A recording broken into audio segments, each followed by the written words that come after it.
आज की इस क्लास में मित्रों हम लोग टॉप 30 क्वेश्चंस देखने वाले हैं। कितने? टॉप 30 क्वेश्चंस फाइनली देखने वाले हैं जो आपके टीजीटी आर्ट स्पेशल करने वाला है। 10th ग्रेजुएट टीचर आर्ट और किसी भी राज्य का देना चाहते हैं उसके लिए होने वाला है। गर्मी बहुत ज़्यादा है, मैं कई दिनों से बोल रहा हूँ अपने आस पड़ोस थोड़ा सा पानी की बॉटल रखिए, हो सके अगर समृद्ध है तो थोड़ा सा भाई घर के बाहर प्याऊ वाऊ लगवाने की व्यवस्था करें जिससे लोगों को फ़ायदा मिल सके, राहगीरों को भी पानी मिल सके। और अगर पशु पक्षियों से प्रेम रखते हैं तो थोड़ा सा कटोरे में पानी या जिसमें भी आप रख सकें बाल्टी में पानी बाहर रख दिया करें जिससे वो लोग भी पानी प्राप्त कर सकें, किसी की पानी के कारण कोई दुविधा ना हो। मैं ये चाहता हूँ बस रखें सर जी, बहुत बढ़िया, वेरी नाइस जी। आओ क्वेश्चन से स्टार्ट करते हैं। पहला क्वेश्चन आपको लग रहा होगा बहुत पॉपुलर क्वेश्चन, भारत का कला भवन में कहाँ लोकेटेड है, कहाँ स्थित है? नाम वाराणसी का उत्तर प्रदेश दिया गया, जयपुर का राजस्थान दिया गया, भोपाल का मध्य प्रदेश दिया गया और रांची का झारखंड आपकी स्क्रीन पे।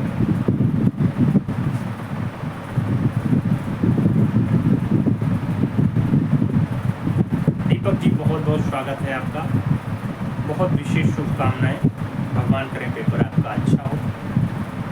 और भारत कला भवन के बारे में आपको बताना है कि ये कहाँ पे स्थित है मित्रों। तो भारत कला भवन आजकल उसे लोग यूटो कहते हैं, राजनीति में खूब सारे शब्द आ रहे हैं, लेकिन वो विश्व की सबसे प्राचीनतम नगरी है मित्रों, विश्व की सबसे पुरानी नगरी के रूप में जाना जाता है और नाम उसका वाराणसी या काशी होता है। तो सही जवाब वाराणसी या काशी उत्तर प्रदेश के साथ आप लगाइएगा। First is the right answer, सपना बनाइएगा। अगला क्वेश्चन हम लेकर के आते हैं। अगला क्वेश्चन आपकी स्क्रीन पे है, आपसे क्या कह रहा है मित्रों? कह रहा है छतीन्द्रनाथ मजूमदार किस विश्वविद्यालय में चित्रकला विभाग के अधीक्षक रहे हैं? छतीन्द्रनाथ मजूमदार कौन से विभाग में अधीक्षक रहे हैं? लखनऊ विश्वविद्यालय में, काशी हिंदू विश्वविद्यालय में, इलाहाबाद विश्वविद्यालय में या फिर दिल्ली विश्वविद्यालय में? आपसे एक कलाकार के बारे में पूछा गया कि एक कलाकार है छतीन्द्रनाथ मजूमदार। मित्रों आपने छतीन्द्रनाथ मजूमदार का नाम तो सुना, लेकिन इसे आपको बताना है कि ये कहाँ पे एज आ चित्रकला विभाग के अधीक्षक के रूप में अपनी सेवाएं दिए। तो अगर सही जवाब की बात करते हैं तो संतोष कुमार जी थोड़ा सा बदलाव कर लीजिएगा। आप जानते हैं छतीन्द्र बाबू जो अपनी सेवा देंगे वो प्रयागराज में देंगे, तो राइट आंसर इलाहाबाद विश्वविद्यालय प्रयागराज आपको लगाना पड़ेगा। सी के साथ आपको सही जवाब बनाना। आवाज एकदम क्लियर आ रही है भाई, थोड़ा सा आप लोग बता दो, फिर हम आगे चलते हैं। 9 नंबर क्वेश्चंस पढ़ते हैं, क्योंकि आज हमने फैन डबल चला रखा है इसलिए मैं पूछ रहा हूँ आवाज क्लियर आ रही है या कुछ सनसनाहट है तो एक बंद कर देंगे, कोई दिक्कत नहीं है। आपसे 9 नंबर क्वेश्चंस पूछ रहा है, प्रश्न संख्या 9 की बात हो रही है, पढ़ो और जवाब दो मित्रों। क्या कह रहा है आपसे?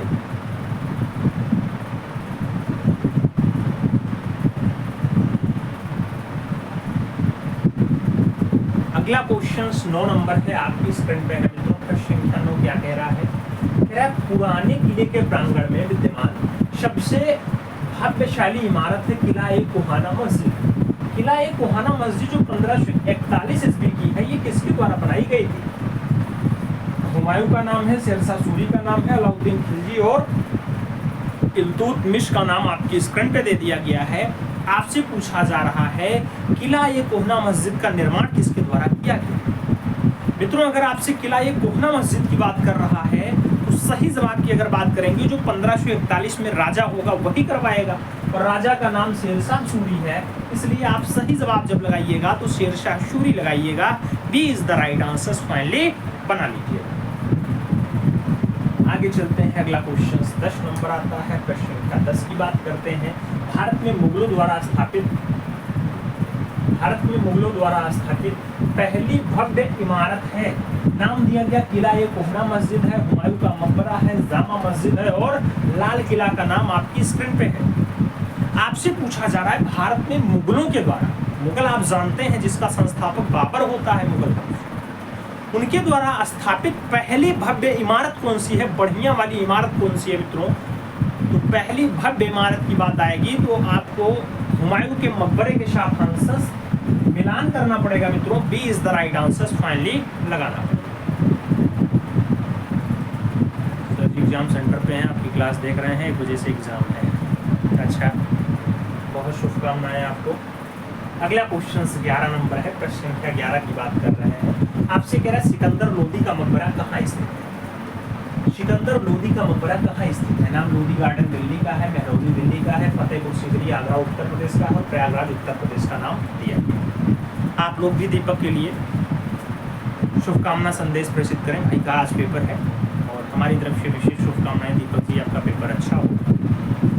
11 नंबर क्वेश्चन हम पढ़ रहे हैं। कह रहा है सिकंदर लोदी का मकबरा कहाँ स्थित है, आपसे पूछा गया।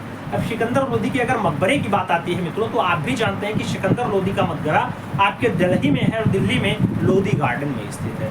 तो सही जवाब की अगर बात करते हैं तो Lodi garden is the right answer बैठेगा। फर्स्ट के साथ आपको सही जवाब लगाना पड़ेगा। आपसी भाईचारा, आपसी प्रेम बनाए रखें मित्रों और एक दूसरे की मदद करते रहें। केवल उत्साह वर्धन ही करना है आपको और कुछ नहीं करना है। पेपर अच्छा हो जाएगा, कॉन्फिडेंस रहता है तो निश्चित रूप से पेपर अच्छा होता है। अगला क्वेश्चन 12 नंबर आता है। 12 नंबर क्वेश्चन आपसे कह रहा है जयपुर के महाराजा जयचंद द्वितीय ने मुगल सम्राट मोहम्मद शाह के आदेश पर खगोलीय वेधशाला जंतर मंतर इसका निर्माण सर्वप्रथम कहाँ करवाया था? नाम दिया गया सबसे पहला जयपुर में बना, वाराणसी में बना, उज्जैन में बना या फिर दिल्ली में बना। मित्रों अगर पूछा जाए कि आपके जयसिंह द्वितीय ने सबसे पहले वेधशाला का निर्माण कहाँ करवाया, तो सबसे पहली वेधशाला की अगर बात आती है, राइट आंसर क्या होता है? अगर सबसे पहली वेधशाला की बात आती है तो राइट आंसर क्या बैठता है?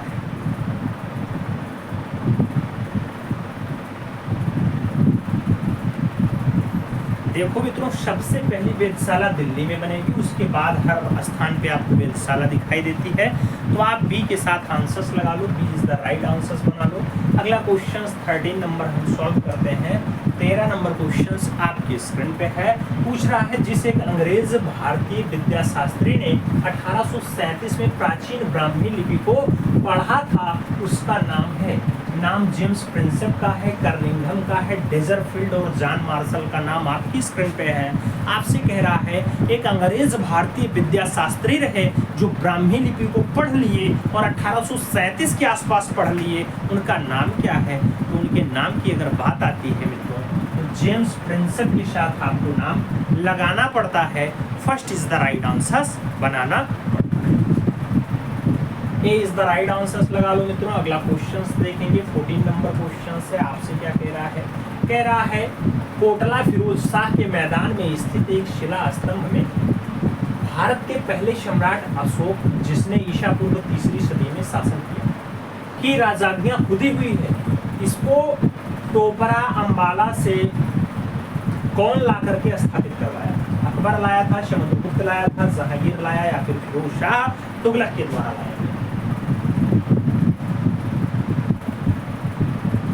आपको ये बताना है कोटला फिरोज शाह के मैदान में एक शिला स्तंभ है मित्रों, जिसमें अशोक की राजाज्ञा खुदी हुई है। कैसे उन्होंने राजाज्ञा का पालन किया है ये पूछा जा रहा है। वो जो खुदी हुई राजाज्ञा है उसको टोपरा से अंबाला कौन लाया था? तो मित्रों टोपरा से अंबाला लाने पे और उसे स्थापित कराने में फिरोज शाह तुगलक का नाम प्रमुखता से लिया जाता है। इसलिए जब हम राइट आंसर्स की डिमांड करते हैं तो डी के साथ हमें सही जवाब लगाना पड़ता है। आगे चलेंगे, अगला क्वेश्चन 15 नंबर आएगा। 15 नंबर क्वेश्चन से आपसे कह रहा है मित्रों ब्लैक पॉटरी के लिए प्रसिद्ध स्थल है। आपसे जगह के बारे में पूछा गया कि ब्लैक पॉटरी फेमस है आर्यनगर, गोरखपुर की, चुनार, मिर्जापुर की, कैसरबाग लखनऊ की या फिर निजामाबाद आजमगढ़। आपको बताना है मित्रों क्या पूछा जा रहा है? ब्लैक पॉटरी के लिए प्रसिद्ध स्थल कौन सा बन रहा है? तो ब्लैक पॉटरी कहाँ की ज्यादा फेमस है? सभी ऑप्शंस आप पढ़ोगे तो आपको आजमगढ़ चलना पड़ेगा, निरहुआ वाले मिनट में चलना पड़ेगा मित्रों। सही जवाब आपको निजामाबाद देना पड़ेगा। D is the right answer लगाना पड़ेगा, D is the right answer बनाना पड़ेगा। आगे चला जाएगा, 16 नंबर क्वेश्चन आता है। प्रश्न संख्या 16 की बात हो रही है। पूछा गया है ग्रुप 8 की शुरुआत दिल्ली में किसने की? ग्रुप 8 की स्टार्टिंग जो है वो दिल्ली में किसके द्वारा स्टार्ट किया गया? शंकर चौधरी ने शुरू किया, जगमोहन चोपड़ा ने शुरू किया, अनुपम सूद ने शुरू किया या फिर रमेश्वर भूटा के द्वारा शुरू किया गया? आपसे ग्रुप 8 के स्टार्टिंग की बात कर रहा है मित्रों कि ग्रुप 8 की स्टार्टिंग किसके द्वारा की गई। अगर ग्रुप 8 के स्टार्टिंग की बात आती है मित्रों तो जगमोहन चोपड़ा का नाम आपको प्रमुखता के साथ आंसर देना होता है, यानी सी के साथ आपको राइट आंसर बनाना होता है। तो हम जो सही जवाब लगाते हैं वो सी के साथ फाइनली लगाते हैं, सी इज द राइट आंसर बनाते हैं। सही जवाब सी के साथ लगा लेते हैं। 17 नंबर क्वेश्चन पे चलते हैं। पेरिस के ख्याति नाम A.W. हेटर के एलिएटर 17 में काम किया। नाम कृष्ण रेड्डी का है, ज्योति भट्ट का है, जय कृष्ण अग्रवाल का है और सैयद हैदर रजा का नाम आपकी स्क्रीन पे है। आपसे पूछ लिया गया पेरिस के ख्याति में एलिएटर 17 की बात हो रही है। एलिएटर 17 में काम करने वाले का नाम आपसे पूछ लिया गया मित्रों, आपको सही जवाब देना है। और अगर हम सही जवाब की बात करते हैं तो फर्स्ट के साथ आंसर्स लगाना पड़ता है, Krishna Reddy is the right answers बनाना पड़ता है। A is the right answers लगाते हैं। अगला क्वेश्चन 18 नंबर पढ़ेंगे। शब्द रखो अभी मेहनत जारी है, शब्द रखो अभी मेहनत जारी है, वक्त खुद कहेगा अब तेरी बारी, वक्त खुद कहेगा अब तेरी बारी। किसने सबसे पहले कोलास प्लेट बनाई और उसे इंटेग्रियो पद्धति से अम्लांकित प्लेट की तरह छापा। नाम कृष्ण खन्ना का है, सॉरी कुबल कृष्ण का है, जय कृष्ण अग्रवाल का है, देवयानी कृष्ण का है और जरीना हाशमी का नाम आपकी स्क्रीन पे दे दिया गया। आपसे कह रहा है कोलास प्लेट बनाई, इंटेग्रियो पद्धति से अम्लांकन प्लेट की तरह उसे छापने का प्रयास किया। ये सारा का सारा काम किसके द्वारा किया गया मित्रों? तो ये सारा का सारा जो काम किया गया है ये कबल कृष्ण के द्वारा किया गया है। इसलिए हम राइट आंसर्स जब लगाएंगे तो फर्स्ट के साथ बनाएंगे, A is the right answers finally छापेंगे। अगला क्वेश्चन 19 नंबर पढ़ते हैं। जेजे स्कूल ऑफ आर्ट्स कहाँ स्थित है? नाम दिया गया चेन्नई में स्थित है, दिल्ली में स्थित है, मुंबई में स्थित है या फिर आगरा में स्थित है। जेजे स्कूल ऑफ आर्ट्स कहाँ स्थित है मित्रों? इसके लोकेशन की बात हो रही है। तो अगर हम जेजे स्कूल ऑफ आर्ट्स पूछते हैं कहाँ पे है तो सही जवाब जो बनता है वो मुंबई के साथ बनेगा मित्रों। राइट आंसर आपको मुंबई देना पड़ेगा, वही मुंबई जो एलोरा, अजंता और एलिफेंटा के लिए जानी जाती है। आगे चला जाएगा। 20 नंबर क्वेश्चन पढ़ा जा रहा है मित्रों। आपसे कह रहा है राजा रवि वर्मा ने अपने चित्रों में किस विषय को प्रमुखता से चित्रित किया है? राजा रवि वर्मा ने अपने चित्रों में कौन सा विषय ज्यादा प्रमुखता के साथ दर्शाया है? ऐतिहासिक, ग्राम्य जीवन, पौराणिक या फिर पशु पक्षी? राजा रवि वर्मा वही व्यक्ति हैं जो भारत के पहले तैलीय आर्टिस्ट के रूप में जाने जाते हैं। इन्होंने अपने चित्रों में साधु और मेनिका को बनाया, कृष्ण और बलराम को बनाया, सरस्वती को बनाया, गणेश को बनाया, लक्ष्मी को बनाया। तो ये सब क्या है? पौराणिक दृश्य है मित्रों। इसलिए जब राइट आंसर्स की बात आती है तो आपको बी के साथ आंसर्स मिलान करना पड़ता है। B is the right answers finally बनाना पड़ता है। तो हम यहाँ राइट आंसर्स जो लगाएंगे वो पौराणिक विषय वस्तु के साथ लगाएंगे। अगला क्वेश्चन आपकी स्क्रीन पे है। आपसे क्या कह रहा है? अगला क्वेश्चन से कह रहा है 20वीं सदी में किस कला आंदोलन ने ग्राफिक कला में रुचि जगाने का उल्लेखनीय कार्य किया? अभिव्यंजनावाद का, बहाउस का, घनवाद का और अति यथार्थवाद का। आपसे पूछ लिया गया 20वीं सदी में किस कला आंदोलन ने ग्राफिक कला में रुचि जगाने का उल्लेखनीय कार्य किया मित्रों? तो अगर ग्राफिक कला में ज्यादा रुचि हमें पैदा करनी है तो उसके लिए जो काम किया गया है वो बहाउस के द्वारा किया गया है। राइट आंसर्स की अगर हम बात करेंगे तो बहाउस के साथ आपको आंसर्स देना पड़ेगा। आगे चलते हैं। अगला क्वेश्चन आता है 22 नंबर क्वेश्चन आपकी स्क्रीन पे है मित्रों। पढ़िए और जवाब दीजिए। 22 नंबर क्वेश्चन आपसे क्या कह रहा है? दिल्ली का भव्य लाल किला जिसे यूनेस्को ने 2007 में विश्व धरोहर स्थल घोषित किया, इसका निर्माण किसने करवाया था? आपसे लाल किला के बारे में पूछा गया कि ये बनवाने का काम किसका रहा। बस इस सन याद रखिएगा 2007 में यूनेस्को ने इसे विश्व धरोहर स्थल के रूप में मान्यता दे दी है। नाम हुमायूं का है, जहांगीर का है, शाहजहां और अकबर का नाम दिया गया। लाल किला जो दिल्ली में स्थित है उसको बनवाने का काम किसका रहा मित्रों? तो मुगल काल का एक शासक होता है, मुगल काल का एक राजा होता है जिसे लोग खुर्रम नाम देते हैं। क्या नाम देते हैं? खुर्रम नाम देते हैं और खुर्रम प्यार से शाहजहां को कहा जाता है मित्रों। तो राइट आंसर आपको डी के साथ लगाना है। लाल किला बनवाने का काम शाहजहां का रहा। आगे चलते हैं, अगला क्वेश्चन आता है 23 नंबर क्वेश्चन आपकी स्क्रीन पे है। पूछ रहा है मित्रों, चौक पूर्णा किस प्रदेश में प्रचलित लोक कला क्षेत्र परंपरा है? चौक पूर्णा कौन से प्रदेश की कला है? नाम बिहार का है, महाराष्ट्र का है, पश्चिम बंगाल और उत्तर प्रदेश का नाम आपकी स्क्रीन पे है। चौक पूरने वाली कला के बारे में पूछा गया, कहाँ की लोक कला है? तो मित्रों आप जानते हैं चौक पूर्णा चित्र परंपरा है। अगर हम आपसे पूछें चौक पूर्णा कहाँ की चित्र परंपरा है, तो जहां पर सत्यनारायण भगवान की कथा ज्यादा होती है, यानी अपना प्यारा उत्तर प्रदेश भी जवाब बनेगा। B is the right answer. सही जवाब बी के साथ लगा लो। अगला क्वेश्चन 24 नंबर देखेंगे। मुगल चित्रकला का उत्कर्ष किसके राज्यकाल में हुआ था? नाम अकबर का है, औरंगजेब का है, शाहजहां का है और जहांगीर का नाम दे दिया। मुगलिया चित्रकला का उत्कर्ष काल पूछ रहा है। यहाँ उत्कर्ष का मतलब है स्वर्ण काल, शीर्ष काल, सबसे टॉप वाला चित्रकला कहाँ बना, वो काल आपका जहांगीर का टाइम पीरियड होता है। सही जवाब जहांगीर के साथ आपको लगाना पड़ता है। तो राइट आंसर डी के साथ लगाएंगे। D is the right answer बनाएंगे। 25 नंबर क्वेश्चन सॉल्व करेंगे। आपसे कह रहा दिल्ली के हौज खास परिसर में स्थित सबसे प्रमुख इमारत है। दिल्ली के हौज खास परिसर में स्थित सबसे प्रमुख इमारत है। अलाई दरवाजा है, फिरोज शाह का मकबरा है, आजिम खां का मकबरा है या फिर खास महल। आपसे पूछा गया दिल्ली के हौज खास परिसर में स्थित सबसे प्रमुख इमारत जो बताई जाती है वो कौन सी है मित्रों? अगर हमें इन दिल्ली के हौज खास परिसर की सबसे अच्छी और सबसे खास इमारत देखनी है तो फिरोज शाह का मकबरा देखना पड़ेगा। बी के साथ राइट आंसर मिलान करना पड़ेगा। B is the right answer बनाना पड़ेगा। आगे चला जाए तो अपना अगला क्वेश्चन आता है 26। बहुत प्यारा क्वेश्चन है। आपसे कह रहा भारत में पत्थर से निर्मित सबसे ऊंची मीनार जो है वो आपकी कौन सी है? कुतुब मीनार। इसकी नींव किसने रखी थी, शुरुआत किसने की? कुतुबुद्दीन ऐबक ने, इल्तुतमिश ने, अलाउद्दीन खिलजी ने या फिर फिरोज शाह तुगलक।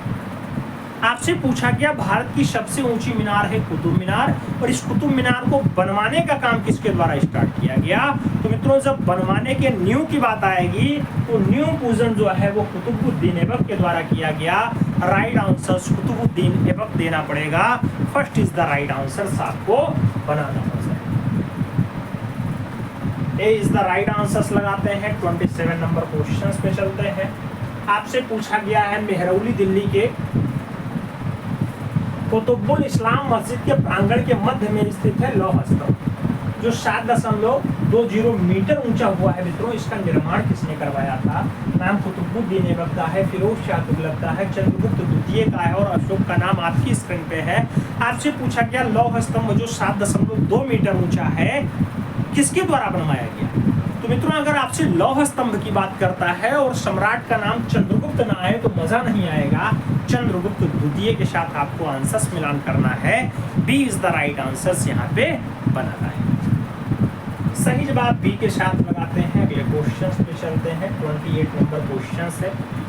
आपसे कह रहा है किसकी टेराकोटा और स्टोनवेयर की सशक्त शिलाकृतियां यानी हैंड मृतिका शिल्प और मूर्तिकला दोनों दृष्टियों से महत्वपूर्ण है। नाम केजी सुब्रमण्यम का है, रजत कुमार घोष का है, हिम्मत शाह और डेबोरा का नाम आपकी स्क्रीन पे है। पूछा गया किसकी टेराकोटा और स्टोनवेयर की सशक्त शिलाकृतियां जो हैं उसकी मृत्शिल्प और मूर्तिकला दोनों दृष्टिकोण से बहुत महत्वपूर्ण है मित्रों। तो ऐसा नाम हिम्मत शाह के साथ जुड़ता है। सी के साथ आपका राइट आंसर बनता है। सी इज द राइट आंसर आपको बनाना। आगे चला जाए तो आपका अगला क्वेश्चन आता है 29 नंबर। भारत में सांचे के काम का सबसे प्राचीन उदाहरण है। भारत में सांचे के काम का सबसे प्राचीन उदाहरण है हड़प्पा में पाई गई मनुष्य की मूर्ति शिल्पी, मौर्यकालीन स्तंभ, शुंगकालीन मूर्ति शिल्प और गुप्तकालीन लौह स्तंभ। आपसे पूछा गया भारत में सांचे के काम का सबसे प्राचीन उदाहरण कौन सा है? तो सांचे के काम का जो सबसे पुराना वाला उदाहरण है मित्रों वो आपका कौन सा दिखाई देता है? तो सांचे के काम का हड़प्पा में पाई गई मनुष्य की और पशुओं की जो मूर्तियां हैं ये है तो राइट आंसर आपको फर्स्ट के साथ लगाना है मित्रों। A is the right answer finally बनाना है। First is the right answers लगाएंगे। अगला क्वेश्चन देखेंगे 30 नंबर क्वेश्चन है, बहुत प्यारा क्वेश्चन है।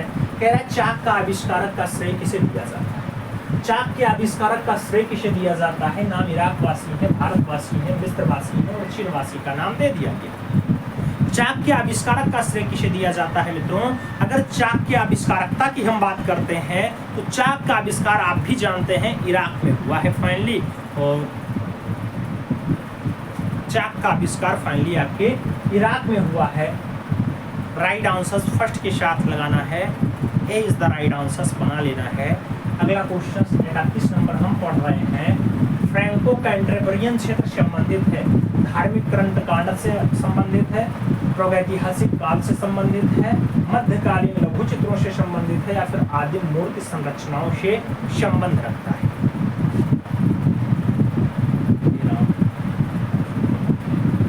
फ्रैंको कैंटरबरियन क्षेत्र की अगर हम बात करते हैं मित्रों, तो फ्रैंको कैंटरबरियन क्षेत्र जो संबंधित है वो किससे जुड़ाव रखता है? उसका संबंध फाइनली जो दिखाई देता है फ्रैंको कैंटरबरियन क्षेत्र का, वो आपका प्रागैतिहासिक कला से दिखाई देता है। राइट आंसर प्रागैतिहासिक कला लगाना पड़ेगा, B is the right answer बनाना पड़ेगा। आगे चला जाएगा 32 नंबर आता है। 32 नंबर क्वेश्चन आपसे क्या कह रहा है? कह रहा है मित्रों प्रागैतिहासिक चित्र प्रधानतया किस विषय से संबंधित है? प्रागैतिहासिक चित्र प्रधानतया कौन से विषय से संबंधित है? धर्म संबंधित है, युद्ध संबंधित है, आखेट संबंधित है या फिर प्रकृति संबंधित है? आपसे पूछा गया प्रागैतिहासिक चित्र प्रधानतया कौन से विषय से संबंध रखते हैं। तो मित्रों प्रागैतिहासिक चित्र का जो संबंध दिखाई देता है वो फाइनली आपका किससे जुड़ा हुआ बताया जाता है? प्रागैतिहासिक काल में आखेट का दृश्य ज्यादा मात्रा में दिखाई देता है, तो आपको जो राइट आंसर देना पड़ेगा वो आखेट के साथ देना पड़ेगा, यानी B is the right answer finally बनाना पड़ेगा। तो बी के साथ आप आंसर्स लगाइए। 33 नंबर है। दुसाला ओढ़े योगी की मूर्ति जो सैलखड़ी पत्थर से बनी है, ये कहाँ की खुदाई में मिली है? रामगढ़ की खुदाई में, मोहनजोदड़ो की खुदाई में, हड़प्पा या लोथल से मिल गई? आपको ये बताना है। दुसाला ओढ़े योगी की मूर्ति कहाँ से मिली है मित्रों? अगर दुसाला ओढ़े योगी की मूर्ति आप ढूंढना चाहते हैं तो आपको चलना पड़ेगा लाशों के ढेर के पास, यानी मोहनजोदड़ो के पास, मोहनजोदाड़ो के पास। सही जवाब आपको सी के साथ लगाना होगा, C is the right answer finally बनाना होगा। अगला क्वेश्चन 34 नंबर आता है मित्रों, आपसे पूछा गया। 34 नंबर क्वेश्चन कह रहा है रेशमी टाई का नाटककार है। नाम भुवनेश्वर प्रसाद है, उदय शंकर भट्ट है, जगदीश चंद्र माथुर है और राम कुमार वर्मा का नाम आपकी स्क्रीन पे है। आपसे पूछा गया रेशमी टाई के नाटककार कौन है। अगर हम रचना रेशमी टाई की बात करते हैं मित्रों, तो रेशमी टाई बनाने में जो नाटक आया वो राम कुमार वर्मा का है। राइट आंसर आपको यहाँ राम कुमार वर्मा के साथ दे देना है। सही जवाब आपको यहाँ पे डी के साथ लगाना पड़ेगा मित्रों, D is the right answer बनाना पड़ेगा। अगला क्वेश्चन हम देखेंगे 35 नंबर है। पूछा गया ज्ञानपीठ पुरस्कार से सम्मानित प्रथम हिंदी साहित्यकार है। ज्ञानपीठ पुरस्कार से सम्मानित प्रथम जो है वो हिंदी साहित्यकार कौन है? सुमित्रानंदन पंत जी हैं, महादेवी वर्मा जी हैं, रामविलास शर्मा जी हैं या फिर श्याम सुंदर दास जी हैं। आपसे ज्ञानपीठ पुरस्कार के बारे में पूछा गया, सम्मानित होने वाला पहला जो है साहित्यकार कौन सा है? तो ज्ञानपीठ पाने वाले पंत साहब पहले हैं। नंबर ए के साथ आप आंसर्स लगाइएगा, first is the right answer finally बनाइएगा। आगे चला जाएगा 36 नंबर क्वेश्चन आपकी स्क्रीन पे आता है। आपसे क्लाउड गेट के बारे में पूछा जा रहा है। क्लाउड गेट जो स्टेनलेस स्टील की रचना है, इसके रचनाकार हैं। नाम रोडिन का दिया गया, ब्राउनकुशी का दिया गया, बोतियोनी का दिया गया और अनीश कपूर का नाम आपकी स्क्रीन पे। मित्रों आपसे रचना के बारे में पूछा गया है, कहा जा रहा है क्लाउड गेट जो स्टेनलेस स्टील की रचना है उसके रचनाकार कौन है। अब अगर क्लाउड गेट की बात आती है मित्रों, तो जो राइट आंसर बनता है वो अनीश कपूर के साथ बनेगा। तो अनीश कपूर सही जवाब लगाना, राइट आंसर डी के साथ बनाना। सही जवाब आपको डी के साथ लगाना होगा, D is the right answer बनाना होगा। अब आपको फाइनली ये बताना है कि आज का जो आप 30 क्वेश्चन सॉल्व किए हैं इसमें आपका स्कोर क्या है। ईमानदारी के साथ बताना है कितना क्वेश्चन आपका सही किया है। जो लोग ओवर कॉन्फिडेंस में लिख रहे हो 30/30 या 40/40 या 29/30, उनसे आग्रह है कि वो जल्दी से अपना डाटा व्हाट्सएप करें, चेक करना है हमें।